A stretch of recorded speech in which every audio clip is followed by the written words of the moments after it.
Hello, hi, good morning. இன்னைக்கு Mahanadi episode ரொம்ப எமோஷனலா இருந்தது. நேத்து எபிசோட் வராம இன்னைக்கு எபிசோட் வந்தது. நேத்து ஒரு மாதிரி இருந்தாலுமே இன்னைக்கு எபிசோட் காலையிலேயே பார்த்தா வேலையெல்லாம் ஓடுங்கிற மாதிரி இருந்தது. ஸோ இன்னைக்கு எபிசோட் வந்து ரொம்ப ரொம்ப எமோஷனலா இருந்தது. விஜய் வந்து நம்ம காவேரி கிட்ட ரொம்ப கோவமாவே பேசுறாரு. நான் எதுக்கு வரணும்? திரும்ப திரும்ப வந்துட்டே இருக்கிறதுனால தானே நீ வந்து என்னை வந்து உதாசீனப்படுத்திட்டே இருக்க அப்படின்னு சொல்லிட்டு சொல்லுவாரு. யாரா இருந்தாலும் உண்மைதானங்க. ஒரு மனுஷன் எவ்வளவுதான் பொறுப்பான். அவருக்கும் பொறுமையெல்லாம் இழந்து இன்னைக்கு ரொம்ப மனுஷன் கோவமா பேசிட்டாரு. அவர் கோவமா பேசினதை பார்த்தோன்னே ஒரு நிமிஷம் எனக்கே இதயம் பக்குன்னு நின்னு போச்சு. என்னடா இது இப்படி ஒரு கதையை ட்விஸ்ட் பண்ணிட்டாரு பிபி சார் அப்படிங்கிற மாதிரி இருந்தது. ஆனா அப்படிலாம் எதுவுமே கிடையாது. பேசி முடிச்ச உடனே வழக்கம் போல நம்ம பாஸ் வந்து காவேரி புருஷனா அங்க வந்து கரெக்ட்டா நின்னுட்டாரு. வீட்டுக்கு வந்த உடனே காவேரியாலயே அத நம்பவே முடியல. ஆனாலும் அவங்களுக்கு சந்தோஷமா இருந்தாலும் அது அவர் வந்திருக்காருங்கிறத நம்ப முடியல. அத கரெக்ட்டா நம்ம பாஸ் கேட்ச் பண்ணிட்டாரு வேற.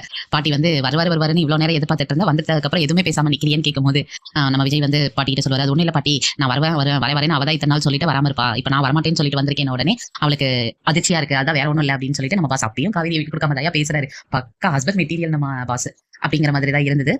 சாரதமா இன்னைக்கு நிறைய எமோஷனல்ஸா பேசினாங்க. அவங்க கேட்ட விஷயங்கள் எல்லாமே கரெக்ட் தாங்க. ஊர்ல இருக்கவங்க எல்லாருமே அப்படிதான் பேசுவாங்க. கான்ட்ராக்ட் வைஃப் கல்யாணம் பண்ணிட்டு வந்துட்டு அதுக்கப்புறமேட்டு குழந்தை அப்படின்னா அதை தப்பா தான் பேசுவாங்க. அந்த குழந்தையும் உங்களை வளர்ச்சி போட பாக்குதுன்னு தான் பேசுவாங்க. அவங்க பேசுறதெல்லாம் நாங்க எப்படி தாங்கிக்க முடியும் அப்படின்னு சொன்ன உடனே ஒரு செகண்ட் நான் கூட யோசிச்சேன், ஐயோ பழையபடி வேதாள முருங்க மாதிரி ஏறிடுச்சோ, மறுபடியும் இப்ப செப்பரேஷன் ட்ராக் கொண்டு போறாங்களோ அப்படின்னு யோசிச்சேன். பட் அந்த மாதிரி எல்லாம் எதுவுமே இல்ல. அவங்க மனசுல இருந்த வேதனை எல்லாம் சொல்லிட்டாங்க ஒரு வழியா.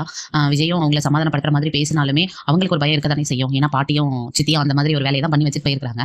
ஆனா ஒரு விஷயம் விஜய் பேசிட்டு இருக்கும்போது எங்க வீட்டுல எப்ப வருவான்னு தான் வெயிட் பண்ணிட்டு இருக்காங்கன்னு சொன்னாரு. சொல்லும்போது அதை கேட்ட உடனே சாரதாமாவுக்கு ஒரு மாதிரி ஆயிடும். அவங்க மைண்ட் வைஸ் என்ன அப்படின்னா, என்ன இந்த மனுஷன் எப்படி சொல்றாரு, ஆனா அவங்க வந்து இவர் தான் விவாகரத்து கேட்டதா கேட்கறாங்க அப்படிங்கிற மாதிரி இருக்கும். அதை வந்து காவேரி வந்து அவங்களுக்கு ஏதோ சொல்ல வர மாதிரி இருக்கும். அதை பாஸ் புரிஞ்சுக்கிட்டாரு.